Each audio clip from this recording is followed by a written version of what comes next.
कि जितने भी संसार में जो दुख आ रहे हैं हमारे किए हुए कर्मों के, जो भी शरीर में दुख आता है लोग दूसरे को दोष देने लगते हैं,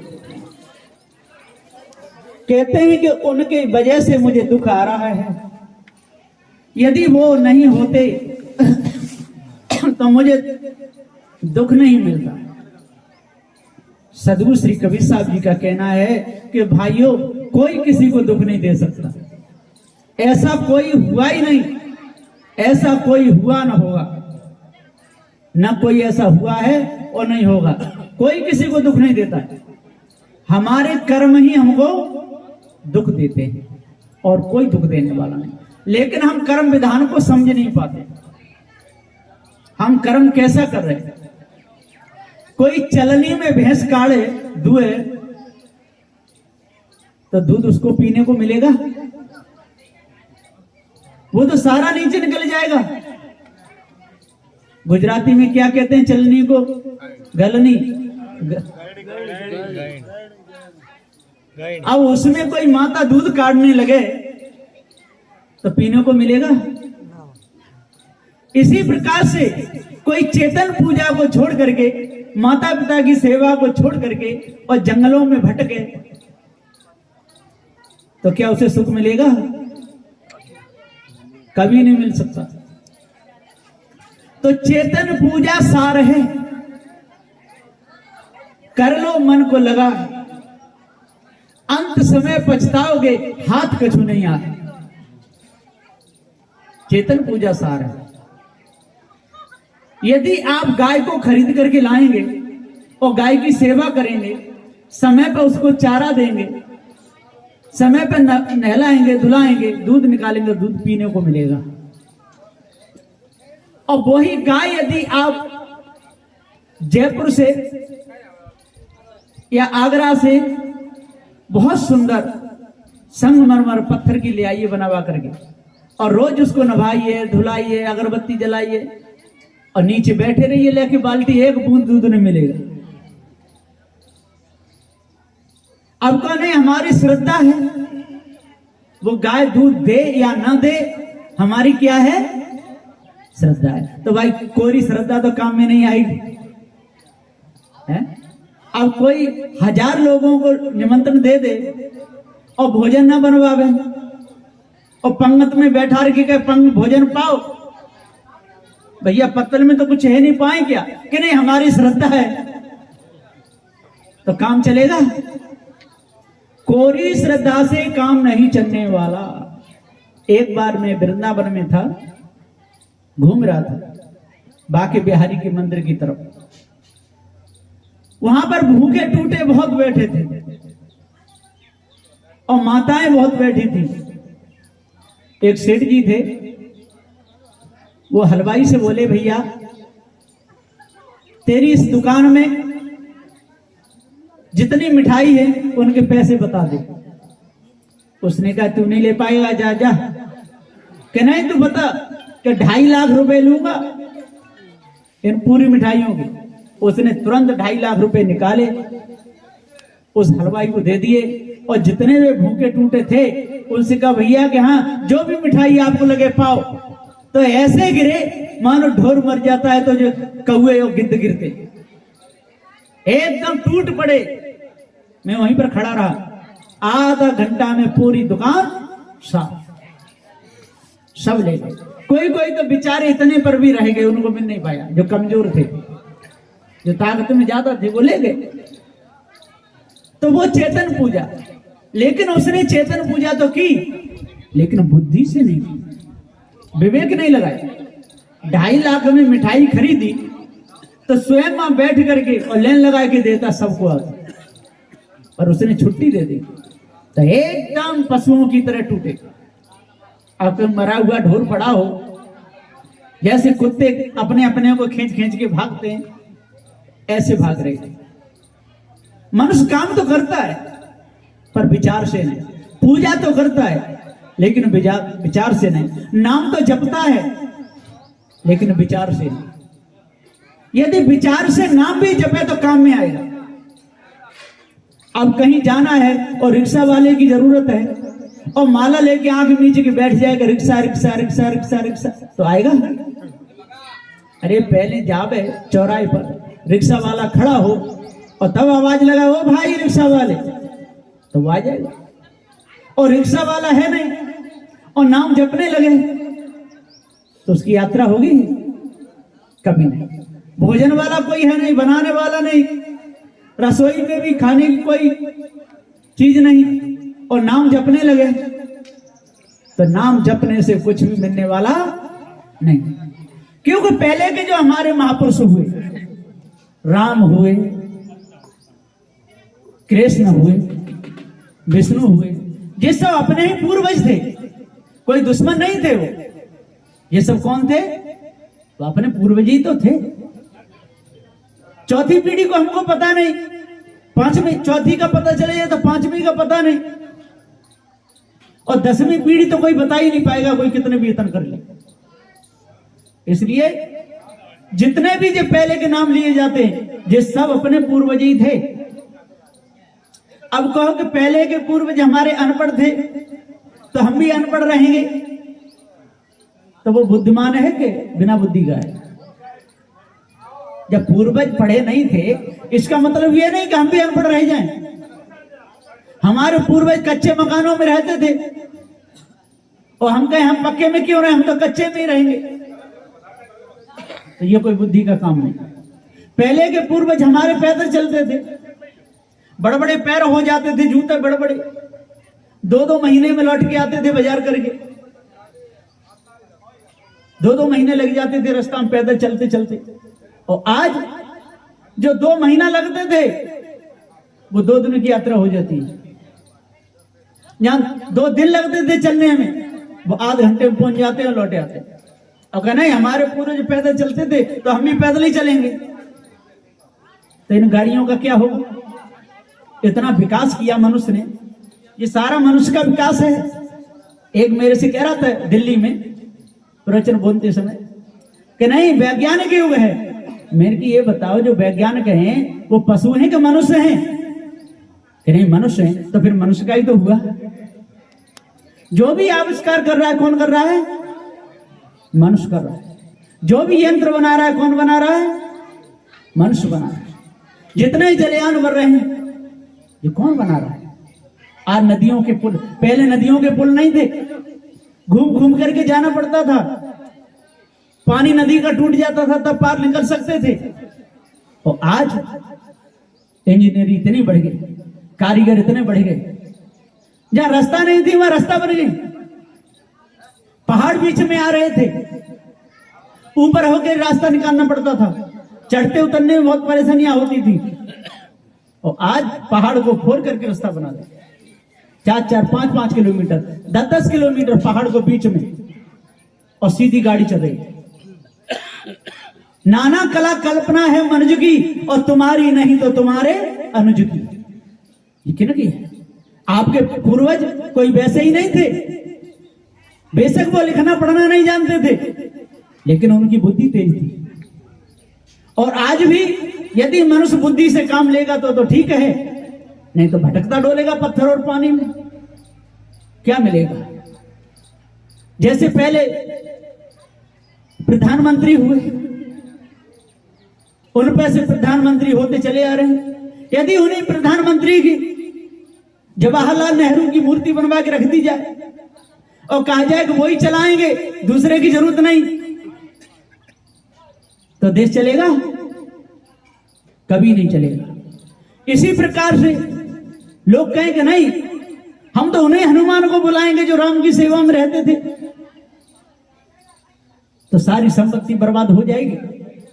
कुछ भी नहीं। वर्तमान का हनुमान काम देगा। हनुमान का हनुधनमान, जो मान को तज दे, जो घमंड को तज दे, जो अहंकार को तज दे, अहंकार रहित जो सेवा करे उसको कहते हैं हनुमान, है ना? राम ने सेवा ली हनुमान से, और हनुमान ने सेवा की किनकी? राम की। अभिमान रहित सेवा की, इसलिए आज भी हनुमान का नाम है। लेकिन ये नहीं समझ लेना कि वो बंदर थे, ये बहुत बड़ी भूल है। हनुमान को कोई बंदर नहीं समझना, नहीं तो अपने इष्ट निंदा है ये। लोगों ने बंदर जैसा मुख बना दिया, पीछे लंबी पूंछ लगा दी, और किनकी पूजा करते हैं? हनुमान समझ के बंदरों की पूजा करते हैं। हनुमान बंदर नहीं थे, हनुमान सच्चे भक्त थे, भूटान के राजा थे। कहां के थे? भूटान के राजा थे, और अच्छे विद्वान थे। 4 में 6 7 18 पुराणों के ज्ञाता थे। जिस समय वनवास से राम जब आए लौट करके, तो राम ने कहा कि अब हमारा पूरा हो गया काम, अब सबसे कह दो अपने अपने घर जाएं। सुग्रीव बुलाए, सुग्रीव अब जाइए पंपापुर को, अब काम हमारा पूरा हो गया। जामवंत जी बुलाए, अब आप भी जाइए, हमारा काम। सबसे कहे, लेकिन हनुमान से कहने की हिम्मत नहीं पड़ी। लक्ष्मण से बोले, लक्ष्मण हनुमान को बता दो अब यहां से चले जाएं। लक्ष्मण जी, भैया ये क्या कहते हो? हनुमान बजरंग बली वो मूर्ख सजीवन लाए थे भाई, मूर्ख सजीवन लाए थे, और मोह को घोल पिला करके तब जीवत मुझे बनाए थे। मैं उनसे कैसे कह सकता हूं कि यहां से जाइए? लोग कहते हैं द्रोणांग पर्वत को उखल लाए हनुमान। द्रोणांग पर्वत को नहीं लाए, द्रोणांग पर्वत से जाकर बूटी को लाए, औषधि लाए। वो द्रोणांग पर्वत पे ही थी वो बूटी जो लक्ष्मण को घोल के पिलाई। लेकिन लोगों का ऐसा भ्रम है कि पूरे पर्वत को ही उखाड़ना है। आजकल तो मोबाइल पर भी दिखाई देते हैं कि हनुमान लेके पर्वत को उड़ रहे हैं। अयोध्या पे होकर के उड़े, भरत जी ने बाण मार दिया, गिर गए। फिर मुख में से राम बोले, फिर कहे जी तो मेरे भैया राम का नाम है, बैठो मेरे बाण पे अभी पहुंचाता हूं। कि नहीं नहीं, मैं इतना कमजोर नहीं, जय श्री राम कह के हनुमान फिर उड़ गए। तो कोई पर्वत को उखाड़ के नहीं लाए, और पर्वत उखाड़ने की कोई चीज भी नहीं है, उखड़ेगा ही नहीं। पूरे विश्व के लोग लग जाएं, लेकिन पर्वत को कोई उखाड़ नहीं सकता। और पूरे विश्व के लोग कितना भी बड़ा कोई मंजूषा बनावे, कुछ भी बनावे, तभी सूर्य को नहीं रख सकते।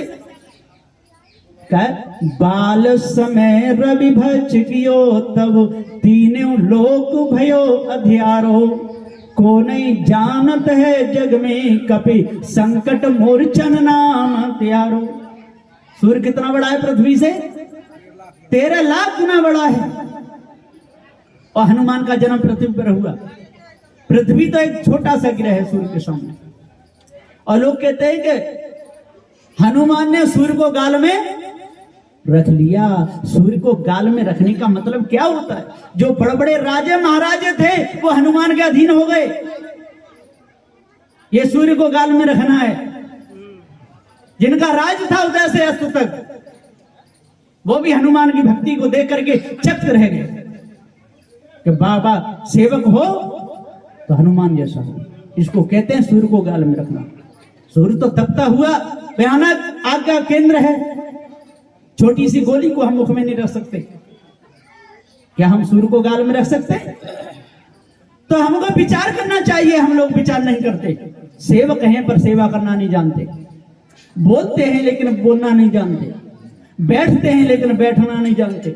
चलते हैं लेकिन चलना नहीं जानते। और गाते हैं लेकिन गाना नहीं जानते।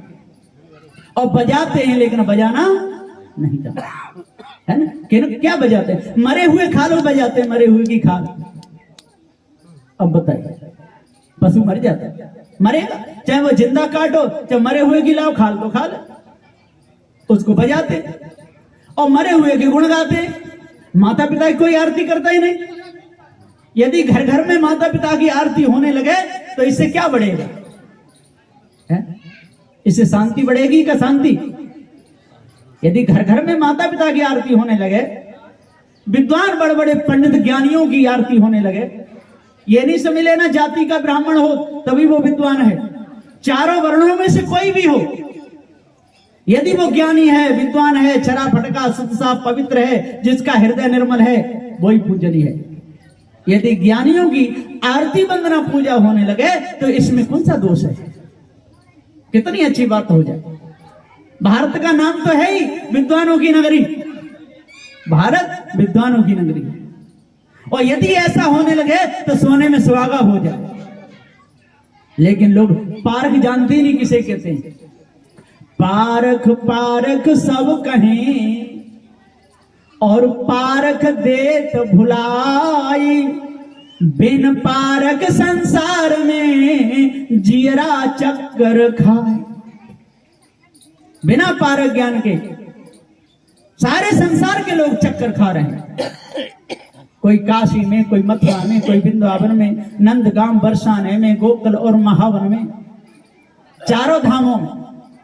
और गाते भी हैं कि और तीर्थ बार बार गंगा सागर एक बार। अब समझते नहीं गंगा सागर किसे कहते हैं। गंगा सागर कहते हैं मां की पूजा। सागर के समान मां का पेट है। गंगा हमारी मां है और सागर उसका पेट है, हमारा जन्म हुआ है। जिसने मां की सेवा कर ली तन से, मन से, वचन से, समझ लो कि उसने सब कुछ कर लिया। और जिसने पिता की सेवा कर ली वहां विश्व के पूरे तीर्थ कर लिए। जो पिता कमा करके लाते हैं, मां घर में पालन पोषण करती है। कहां कहां जाते हैं कमाने के लिए? बच्चों के लिए। आज भी लोग जो नौकरी करने जा रहे हैं, कोई अमेरिका जा रहे हैं, कोई लंदन जा रहे हैं, कोई दुबई में जा रहे हैं। किसके लिए जा रहे हैं? 4 रोटी की जरूरत है। 4 रोटी पाने के लिए वो विदेश जाना पड़ेगा? नहीं, लेकिन बच्चों के लिए जा रहे हैं। बच्चों को अच्छा पढ़ाना है, उनके लिए अच्छे सूट बूट बनवाने हैं, फिर अच्छे घर से उनकी शादी करनी है, फिर अच्छा मकान बनाना है, फिर अच्छी उनके लिए नौकरी खोजनी है, इसके लिए। और बेचारे तड़पते तड़पते तड़पते एक दिन मर जाते, कुछ नहीं मिलता। एक मां थी, मां का एक ही बेटा था। जिस समय वो जन्मा था उस समय उसकी आंख फूट गई। उसकी आंख फूटी, मां अस्पताल ले गई और बोली मेरे बेटा की आंख सही होनी चाहिए डॉक्टर साहब, कि आंख तो ठीक हो जाए, पर देगा कौन? कि मैं देती हूं। अपने बेटा के लिए मां ने अपनी आंख दे दी, आंख लगा दी। लेकिन मां ने बेटा से कहा नहीं था कि बेटा मैंने तेरे को आंख दी। बच्चा तो छोटा था जन्मा। आंख बराबर रहती है जब बच्चा जन्मता है तब से, और शरीर छूटता है तब तो आंख घटती बढ़ती नहीं। आंख का आकार प्रकार नहीं बढ़ता है, पूरा शरीर बढ़ता है, लेकिन आंख उतनी की उतनी रहती है। आंख जब मां की लग गई, बच्चा बड़ा हुआ, पढ़ने जाने लगा, लेट हो जाता था तो मां जाती थी कि मेरा बच्चा अभी तक नहीं आया। तो देखने वाले कहते थे ये कौन है? कि मेरी माँ है। कि तेरी माँ अच्छी नहीं लगती, तेरी माँ एक आंख की है, बेकार है। तो अपनी माँ से कहता था बेटा कि माँ आप मुझे लेने मत आया करो उसको। क्यों? कि आपकी एक आंख है, आप अच्छी नहीं लगती। मेरे साथी सब हंसते हैं और कहते हैं कि तेरी माँ कितनी बुरी लगती है, एक आंख की है। कि कोई बात नहीं बेटा, कहने दो। अब बच्चा बड़ा हो गया, पढ़ गया, उसकी शादी हो गई। शादी होने पर बहू घर में आई। बहू बोली अपने पति से कि आपकी माँ कानी है और सुबह सुबह हमारे सामने पड़ जाती है, इसका तो मुंह भी नहीं देखना चाहिए, इसको अलग करो। लड़ाई होने लगी पत्नी में। माँ बोली बेटा क्या बात है? कि माँ जो मेरी घरवाली ऐसे ऐसे कहती है। कोई बात नहीं बेटा, मैं अलग हो जाऊंगी, उसके सामने नहीं पढ़ूंगी, अपने हाथ से भोजन बना के खा लूं, कोई बात नहीं, अलग कर दे। अब एक दिन बोली कहता अपनी माँ को घर से निकालो, नहीं तो मैं रह नहीं सकती हूं। ये बात सुन करके उसका पति बोला कि नहीं मैं माँ को नहीं निकालूंगा। कि नहीं निकालोगे तो मैं जहर खा के और मर जाऊंगा। इतनी बात सुनी तो वो अपनी पत्नी के कहने में आ गया और अपनी पत्नी को लेकर के और चला गया। माँ से बोल गया माँ मैं समय समय पर तेरे को देख जाया करूंगा, अब मैं अमुक देश में वहां में शहर में जा रहा हूं, नौकरी पर रहूंगा, अब ये नहीं मान रही तो क्या करूं। अपनी घरवाली को लेकर के निकल गया। अब उसकी मां परेशान रहने लगी और पत्र लिखती है अपने बेटा को और डाल देती है। बेटा पत्र पढ़ता है और उधर से डाल देता है, माँ मैं 1 साल बाद तेरे को देखने आऊंगा।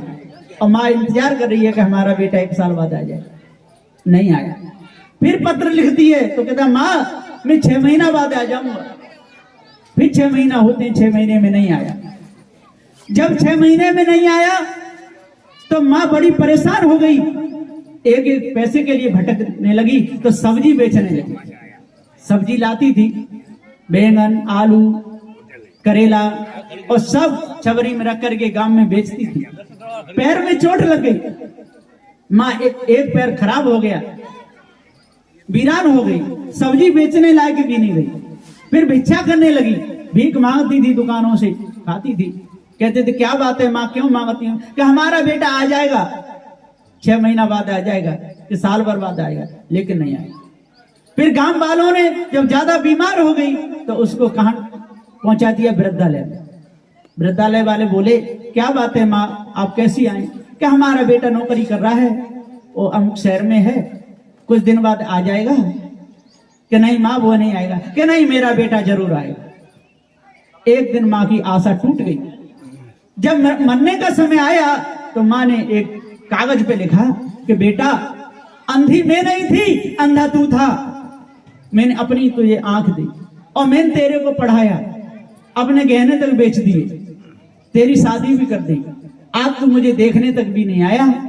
इतना लिख करके और कलम रख करके और माँ ने शरीर छोड़ दिया। वृद्धालय वालों ने खबर भेजी, तब आया मरने की सुन करके। और जैसे वो कलम थी, वो कागज पढ़ता जा रहा है और रोता जा रहा है कि ओहो अंधा, अंधी मेरी माँ नहीं थी, अंधा तो मैं था, मैंने माँ की सेवा नहीं कर पाई। उसी समय अपनी पत्नी को और बच्चों को त्याग करके वहां से निकल गया। उसको बैराग हो गया कि कोई किसी का दुनिया में नहीं। देख लिया दुनिया का सारा नजारा, ना हम किसी के न कोई हमारा। सारे संसार का नजारा देख लिया, ना हम किसी के हैं और ना कोई हमारा है। सारा संसार इसी में डूब रहा है।